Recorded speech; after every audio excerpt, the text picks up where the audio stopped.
The rain drummed against the windows of the downtown cafe as Marcus sat across from his mentor, Dr. Elena Reyes, a renowned behavioral psychologist who had spent decades studying the intricate dynamics of human attraction and influence. What had begun as a casual meeting between former student and professor had evolved into something far more profound, a deep exploration of the psychological mechanisms that govern human interaction and personal transformation.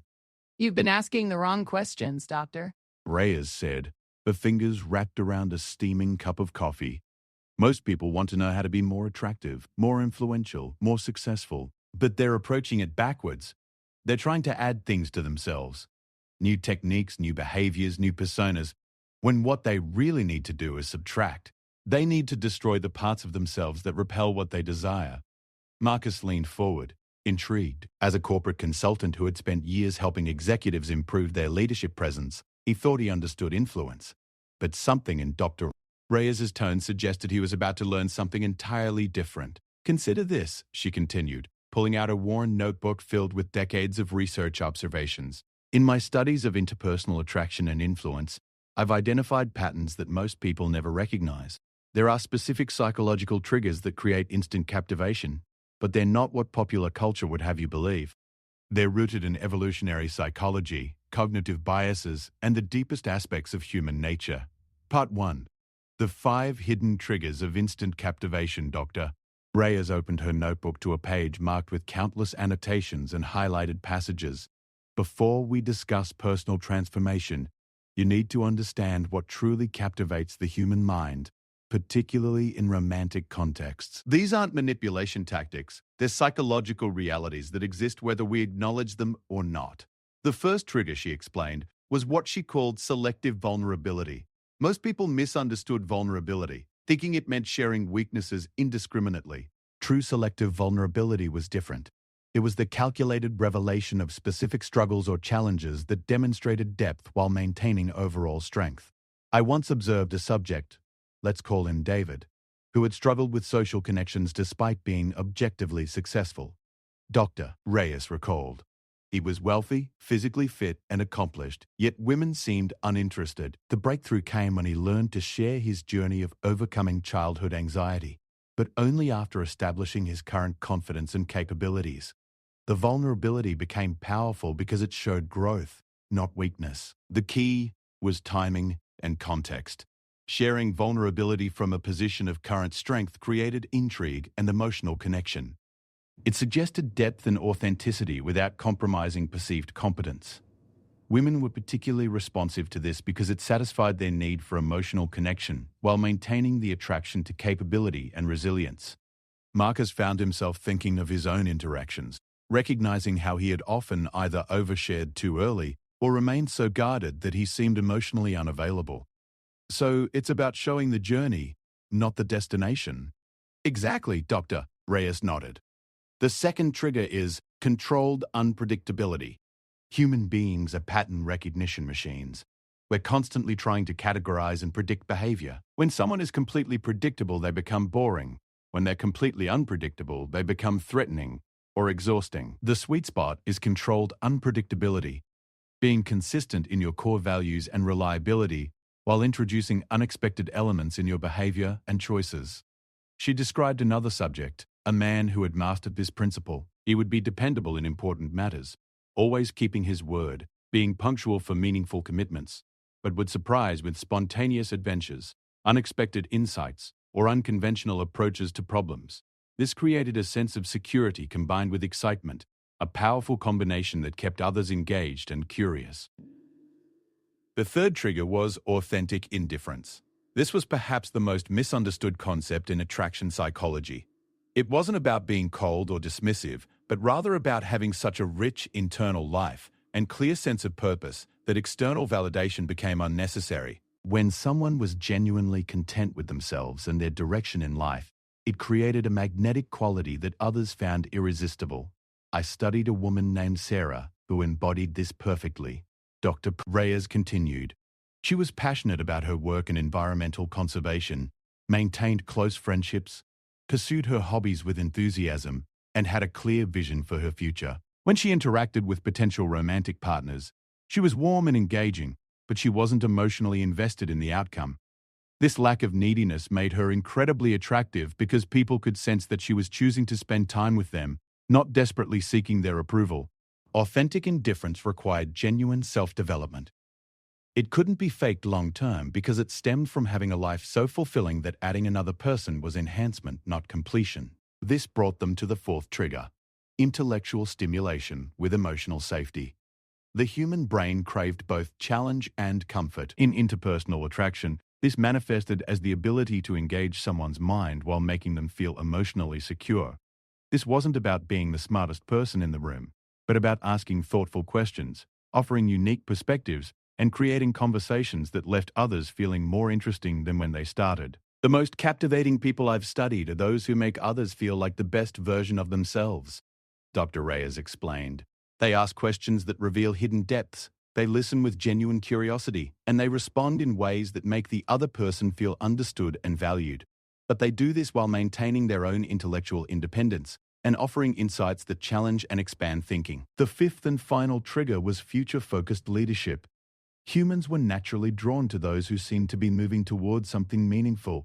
This wasn't about having all the answers or being overly ambitious, but about having a clear sense of direction and the ability to invite others into that vision. Think about the most magnetic people you've encountered, Dr. Reyes suggested. They're usually not just talking about what they've done or what they're currently doing. They're sharing what they're building, what they're moving toward, what they envision for the future, and they do it in a way that makes you want to be part of that journey. Marcus realized he had witnessed this in various contexts: executives who could paint compelling visions of the future, artists who spoke passionately about their next project, even friends who had exciting travel plans or personal goals. There was something infectious about forward momentum when it was authentic and inclusive. But here's the crucial point. Dr. Reyes emphasized, these triggers only work when they emerge from genuine personal development. They can't be manufactured or performed. That brings us to the more fundamental question. How does someone become the type of person who naturally embodies these qualities? Part 2. The destruction of the weak self.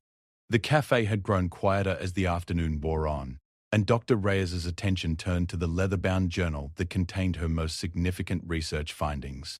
The process of becoming genuinely magnetic, whether in romantic contexts, professional settings, or social situations, requires what I call strategic self-destruction. You must identify and systematically eliminate the aspects of yourself that create weakness, neediness, and repulsive energy. This wasn't about self-hatred or harsh self-criticism, she explained. It was about honest self-assessment and deliberate personal evolution. The weak self consisted of patterns, beliefs, and behaviors that stemmed from insecurity, fear, and unconscious programming from childhood and society. I've observed thousands of individuals over my career, Dr. Perra.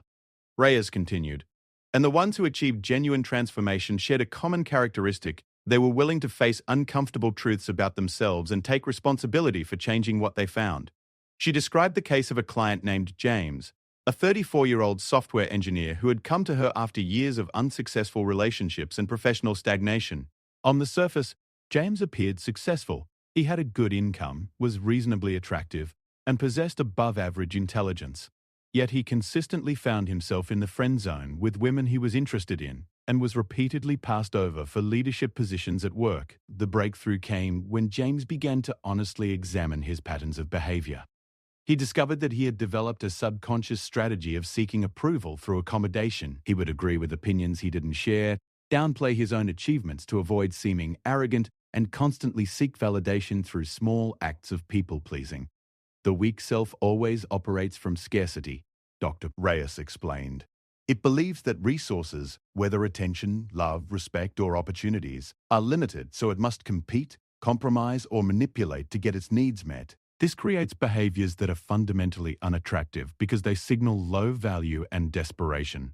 James's transformation began with what Dr. Reyes called radical honesty with self. He had to acknowledge that his people-pleasing wasn't kindness. It was manipulation designed to earn approval. His self-deprecation wasn't humility. It was a preemptive defense against rejection. His inability to express disagreement wasn't peacekeeping. It was cowardice. The destruction of the weak self requires identifying these patterns and understanding their origins. Dr. Reyes noted, Usually, they develop as survival strategies during childhood or adolescence. A child who learns that disagreeing with parents leads to punishment may develop a pattern of automatic agreement. An adolescent who experiences rejection after expressing vulnerability may learn to keep emotions hidden. These strategies may have served their purpose once, but they become limiting in adult relationships. The process James underwent was intensive and uncomfortable. He had to learn to express his genuine opinions, even when they differed from those around him. He had to practice stating his needs clearly rather than hoping others would intuit them. Most challenging of all, he had to become comfortable with the possibility of rejection or conflict. This is where most people fail, Dr. Reyes observed. They want the benefits of transformation without the discomfort of change. But you cannot build a strong self on the foundation of a weak one. The weak self must be systematically dismantled. The dismantling process involved several key elements. First was the development of what she termed outcome independence. This meant learning to take actions based on personal values and authentic desires rather than trying to control or predict others' responses. James had to learn to express interest in women without being attached to their reciprocation, to share his ideas at work without needing unanimous approval, to make social plans without requiring others' participation.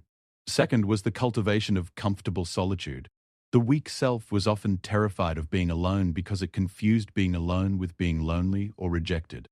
James had to learn to enjoy his own company, to find fulfillment in solitary activities, and to see time alone as an opportunity for growth rather than evidence of social failure.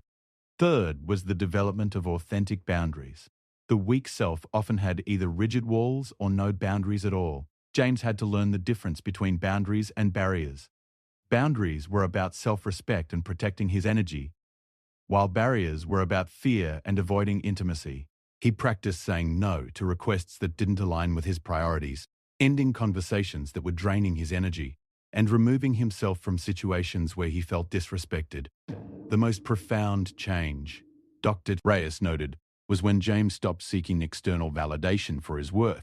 He had to learn that his value wasn't determined by others' opinions, his attractiveness wasn't measured by others' interest, and his success wasn't defined by others' approval. This internal shift created external changes that James hadn't expected. Women began responding to him differently, not because he was using techniques or strategies, but because he was emanating a different energy. His colleagues started taking his ideas more seriously because he presented them with confidence rather than seeking permission. His friendships became more satisfying because he was relating authentically, rather than performing a version of himself he thought others wanted to see. But the destruction of the weak self is only half the equation. Dr. Reyes continued. Once you've cleared away what doesn't serve you, you must consciously build what does. This requires understanding the principles that create genuine strength and attraction. The strong self operated from abundance rather than scarcity. It understood that genuine confidence came from competence and self-knowledge, not from comparison with others. It recognized that true power came from self-mastery, not from controlling or impressing others. Most importantly, it approached relationships, romantic, professional, and social, as opportunities for mutual enhancement rather than vehicles for getting needs met. James's journey illustrates this transition perfectly. As he eliminated his people-pleasing patterns, he began to discover what he actually enjoyed, valued, and wanted. As he stopped seeking constant validation, he developed the mental space to become genuinely interested in others. As he learned to be comfortable with rejection, he became more willing to take authentic risks in connection. The strong self attracts because it's complete, Dr. Reyes summarized. It doesn't need anything from others, which paradoxically makes others want to give to it. It's not trying to prove anything, which makes others curious about what it knows. It's not afraid of loss, which makes others feel safe to be vulnerable. Part 3. The Indestructible Foundation. As evening approached, Dr. Reyes shifted her focus to the final and most crucial aspect of personal transformation, building an internal foundation so solid that external circumstances could not shake it. Once someone has destroyed their weak self and begun developing genuine strength, they face a new challenge: maintaining that strength in the face of adversity, criticism, and setbacks. She shared the story of Maria, a marketing executive who had successfully transformed herself from an insecure people-pleaser into a confident leader. The real test came when Maria faced a series of professional and personal challenges. A major project failure, the end of a significant relationship, and criticism from colleagues who felt threatened by her newfound assertiveness. Many people who undergo personal development hit what I call the regression trap. Dr. Reyes explained. When faced with significant stress or criticism, they revert to old patterns because those patterns feel familiar and safe, even though they're ultimately destructive. Maria's ability to maintain her growth during this difficult period illustrated the principles of building an indestructible foundation. The first principle was identity, independence. Developing a sense of self that wasn't dependent on external roles, relationships, or achievements. Maria had learned to separate her identity from her circumstances, Dr. Reyes noted. When her project failed, she saw it as a learning experience and an opportunity to demonstrate resilience, not as evidence of her inadequacy. When her relationship ended, she grieved the loss while maintaining her sense of wholeness as an individual. This required what psychologists call cognitive flexibility, the ability to hold multiple perspectives simultaneously and choose the most empowering interpretation of events. Instead of seeing setbacks as confirmation of unworthiness, Maria had learned to view them as information, as challenges to overcome, or as redirections toward better opportunities. The second principle was value-based decision-making. Rather than making choices based on others' expectations, social pressure, or immediate emotional reactions, Maria had developed a clear set of personal values that guided her behavior regardless of external circumstances. Values act as an internal compass, Dr. Reyes explained. When someone knows what they stand for, integrity, growth, authenticity, contribution, or whatever their core values might be, they can make decisions quickly and confidently because they have a consistent reference point. Maria's values included authenticity, continuous learning, and meaningful contribution. When faced with the option to blame others for her project's failure or take responsibility and learn from it, her values made the choice clear. When colleagues criticized her newfound assertiveness, she could evaluate their feedback against her commitment to authenticity rather than automatically accommodating their discomfort. The third principle was emotional self-regulation. The indestructible foundation required the ability to experience difficult emotions without being controlled by them. Maria had learned to sit with discomfort, process feelings without immediately reacting, and maintain her center during emotional storms. This doesn't mean becoming emotionally numb, Dr. Reyes clarified. It means developing the capacity to feel deeply while thinking clearly. Maria could experience the pain of her relationship ending while still making rational decisions about her future. She could feel frustrated with work setbacks while maintaining perspective on her overall career trajectory. Emotional self-regulation involved several specific skills. First was emotional awareness, the ability to identify and name feelings as they arose. Second was emotional acceptance, acknowledging feelings without judgment while recognizing that emotions were information, not commands. Third was emotional expression, finding healthy ways to process and release emotions rather than suppressing or acting out impulsively. The fourth principle was continuous growth orientation. The indestructible foundation wasn't static.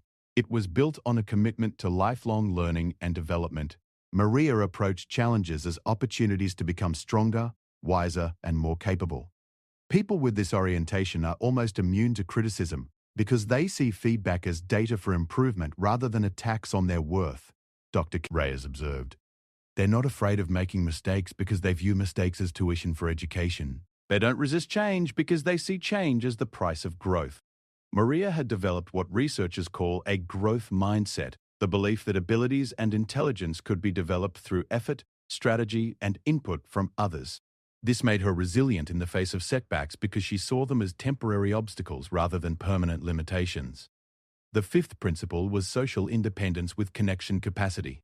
The strongest individuals were those who could stand alone without being isolated, who could be interdependent without being codependent. Maria had learned to meet her own emotional needs while still being capable of deep, meaningful relationships. This is the paradox of true strength, Dr. Reyes noted. The less you need others, the more others want to be around you. The more complete you are as an individual, the more you have to offer in relationships. The stronger your foundation, the more you can help others build theirs. Maria's social relationships had dramatically improved, not because she was trying to be more likable, but because she was more genuinely herself. She could engage authentically because she wasn't trying to get anything from others. She could be generous because she was operating from abundance rather than scarcity. She could handle conflict because her sense of worth wasn't dependent on others' approval. The final principle was purpose-driven existence. The most indestructible individuals were those who had connected with something larger than themselves, a mission, cause, or contribution that gave meaning to their efforts and resilience during difficulties. Maria had discovered that her deepest fulfillment came from mentoring younger professionals and helping them develop confidence and leadership skills. Dr. Reyes shared. This sense of purpose gave her strength during her own challenges because she wasn't just building her career, she was preparing herself to serve others more effectively. Purpose provided what Viktor Frankl called reasons for being, motivations that transcended personal comfort and immediate gratification. When someone was connected to a larger mission, temporary setbacks became less significant because they were measured against a longer timeline and broader vision. Dr. Reyes closed her notebook and looked directly at Marcus. The man or woman who destroys their weak self and builds this kind of foundation becomes truly indestructible, not because they never face challenges, but because challenges can no longer define or diminish them. They become magnetic not because they're trying to attract others, but because they've become the kind of person others naturally want to be around. The rain had stopped, and the cafe was preparing to close. As Marcus gathered his thoughts, he realized that everything Dr. Reyes had shared pointed to a fundamental truth. Genuine attraction, influence, and strength weren't techniques to be learned, but qualities to be developed through the patient work of becoming a more complete human being. The 5 triggers of captivation, Reyes concluded, emerge naturally from someone who has done this work. Selective vulnerability comes from having struggled and grown. Controlled unpredictability comes from being secure enough to be spontaneous. Authentic indifference comes from having a rich internal life. Intellectual stimulation with emotional safety comes from being genuinely curious and secure. Future-focused leadership comes from having a clear sense of purpose. The transformation wasn't about becoming someone different, she explained. It was about removing everything that prevented someone from being who they truly were. The weak self was always a construction, a collection of defensive strategies and learned limitations. The strong self was discovered, not created, beneath the layers of conditioning and fear. Most people spend their lives trying to get others to like them, validate them, choose them, Dr. Reyes reflected. But the individuals I've studied who achieved genuine fulfillment in love, work, and life focused instead on becoming someone they themselves could respect and enjoy. Everything else followed naturally from that foundation. As they prepared to leave, Marcus understood that he had received more than psychological insights. He had been given a roadmap for transformation that promised not just better relationships or increased influence, but a way of being in the world that was unshakable because it was grounded in truth rather than pretense, strength rather than strategy, authenticity rather than performance. The principles Dr. Reyes had shared weren't quick fixes or social techniques. They were invitations to the lifelong work of becoming fully human, complete, confident, and connected not because external circumstances were perfect, but because the internal foundation was unshakable. In destroying the weak self and building genuine strength, an individual became not just more attractive to others, but more attractive to themselves, creating a positive spiral that enhanced every area of life.